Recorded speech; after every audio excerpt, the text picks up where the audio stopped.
حضور اکرم صلی اللہ علیہ وآلہ وسلم نے ارشاد فرمایا کہ جب ایک بندہ مسلمان ہو جائے اور اس کا اسلام عمدہ ہو، یقین و خلوص کے ساتھ ہو، تو اللہ اس کے گناہ کو جو اس نے اس اسلام لانے سے پہلے کیا معاف فرما دیتا ہے، اور اب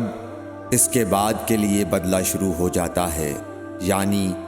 ایک نیکی کے عوض 10 گناہ سے لے کر 700 گناہ تک ثواب، اور ایک برائی کا اسی برائی کے مطابق بدلہ دیا جاتا ہے،